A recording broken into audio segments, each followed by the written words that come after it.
So we're carrying on with our investigation of the mind in the context of insight. So those of you who are here this morning won't mind if I repeat everything I said this morning. Maybe a big help.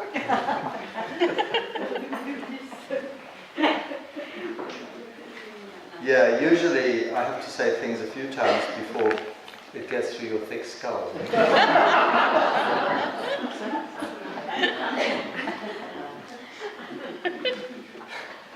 So, when we did our mindfulness training, our focus was on recognizing distraction and bringing the mind back from a position of distraction. So there it was all about learning to focus. And we have that definition of mindfulness is knowing what is happening while it's happening. Now, as with the definition for insight, the implication in the term, in the defining term, is that there's always something happening. And this you can see for yourself. Your mind is always busy doing something. It's either generating activity inwardly, relating to its own feelings, its own thought processes, or it's responding to external stimuli. So the nature of the mind is to be what we call dynamic, to keep moving.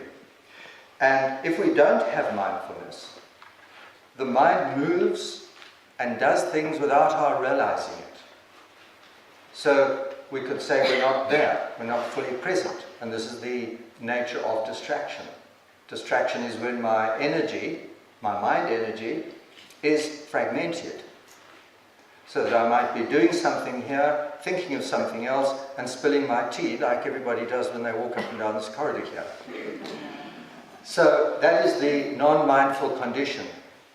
Apparently when there are mindfulness courses, a lot of mindless things happen at Samuel, more than normal. And I don't personally believe that, but I get blamed for it. So I just thought the mindfulness students might like to know that.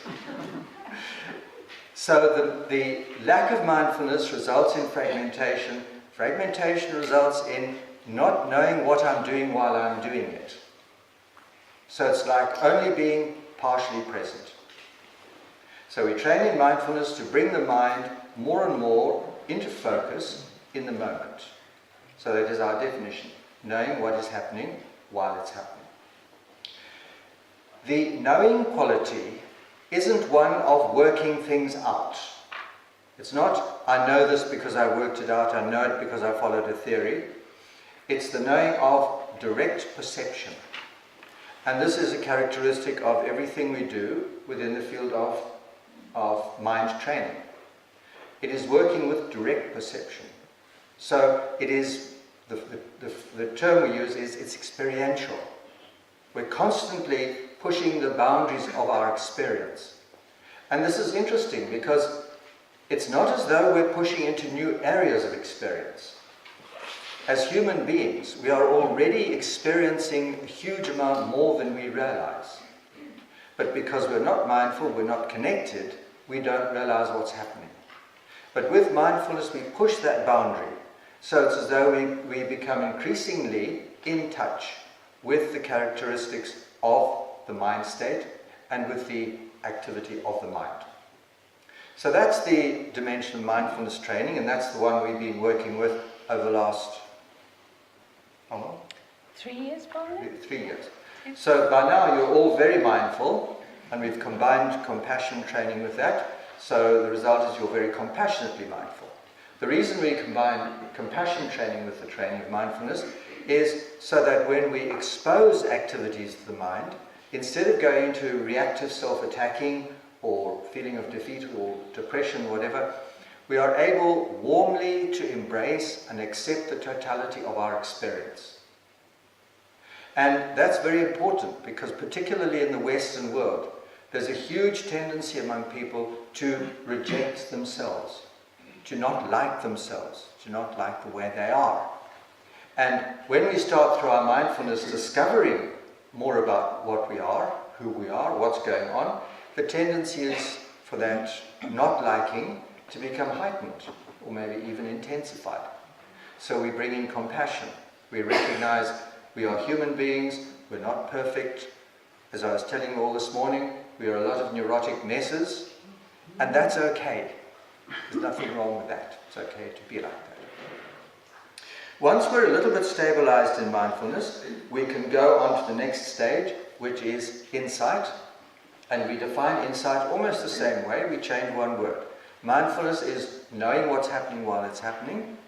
Insight is recognizing what is happening while it's happening. So now we shift our focus from knowing to recognizing. And this begins to imply a much deeper seeing into the activity of the mind. What I've noticed is that people who only do mindfulness can skid along the surface of the mind. Not everybody, of course, but it's quite possible to achieve a certain level of calm, and that's what most people want. The mind can become calm, it can become quite peaceful, we can feel nice, and we can just stay there and drift along like that, not really learning anything. I remember once Akon Rinpoche was giving us a lecture about this, about how we can experience this sort of peaceful state and get stuck there. And he said he knew somebody who'd gone to a monastery somewhere up in a Burmese jungle.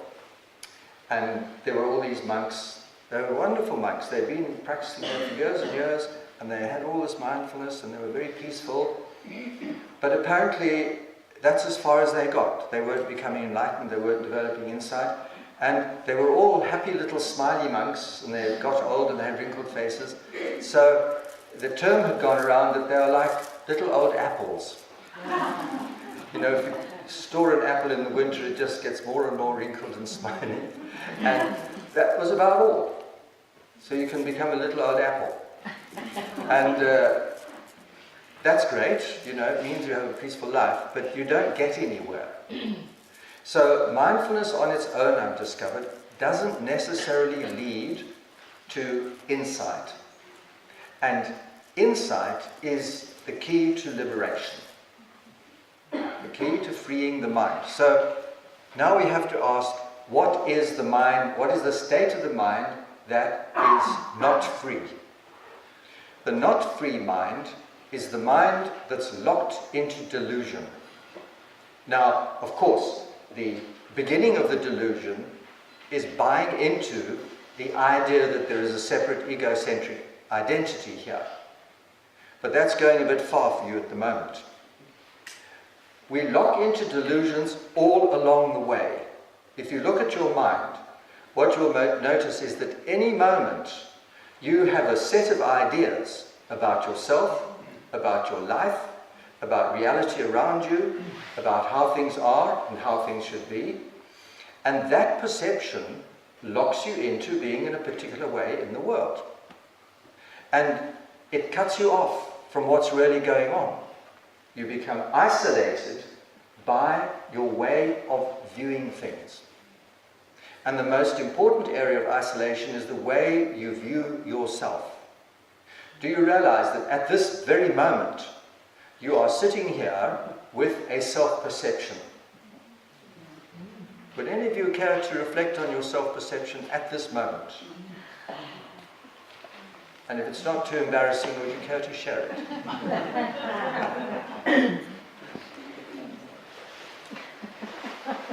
What walks into this room is a self-perception. This is me. I'm walking into this room. I'm going to attend a lecture. I might stay awake through the lecture, but if I'm lucky, I'll fall asleep. The preferred option. I might understand it, I might not. And more, I'm being disturbed to discover people are afraid of me. So this guy, Rob Nairn, might ask me questions. And then he might interrogate me. So your self-perception at any moment might be one that includes a little bit of feeling threatened. Yes? We're threatened. So self-perception is something we carry around with us. Now, until we focus on it, the chances are we don't realize it's there. We don't realize we have a perception ourselves. Have you ever, for example, felt insulted? Yes? Have you felt slighted? What got slighted or insulted? I don't accept vague terms like ego. I want to know exactly what got insulted. Sense of self. Sense of self? Your view of yourself. It's this sense of this perception. If I think I'm a big deal, and you don't treat me as a big deal, I feel slighted. If I think I'm... do you know this word ragamuffin? If I think I'm something like that, and you treat me with respect, I'd actually be quite put out. Because it doesn't accord with my self-perception. People don't treat me that way. So we experience the world in terms of a whole lot of fixed views about ourselves, about others. And these keep us trapped. We are trapped in those. And you could, in fact, be much cleverer than you are. In fact, you probably are. You could be much happier than you are. But you carry ideas. And the trouble is, if you study something like psychology, you get a whole lot of new ideas that can make you miserable. Because you start out thinking, I'm a bit of a misfit. Then you read psychology, and there are a whole lot of definitions of neurosis. And you start reading those definitions, and you suddenly realize you fit all of them. So you're not only neurotic according to Jung, or Freud, or Maslow, you're neurotic according to all of them, plus a few others that haven't yet been thought of. So now, of course, you add to your neurosis this self-attacking, self-pity, disaster mentality. I am this walking catastrophe. So we're constantly doing this to ourselves. And it's all conceptualization. It's all forming ideas and then converting those ideas into reality. So now you see, 20 years ago, I studied Carl Jung a lot. In fact, it was more than that. And the thing that fascinated me most about Jung was his description of complexes. Complexes are wonderful things. And he uses magnificent terminology like configurations of energy. So when you've got a complex, it's a configuration of energy that causes you to perceive yourself and the world in a fixed way, which probably has one flaw in it that gives you a bad message about yourself, and that defines the whole of you. So I have an inferiority complex, or I have a rejection complex, or something like that. So now I know this, and I go through the world with an added burden. You see, I'm not just an ordinary neurotic Rodnan. I'm Rodnan with 3 major complexes. And I don't even know how I can carry on functioning with all these complexes. So we gather these ideas about ourselves. Now this is the result of study without insight, where we blindly take on undigested information, apply it to ourselves, and cripple ourselves instead of liberating ourselves. So the unfree mind is the mind that is blindly trapped in ways of thinking about itself.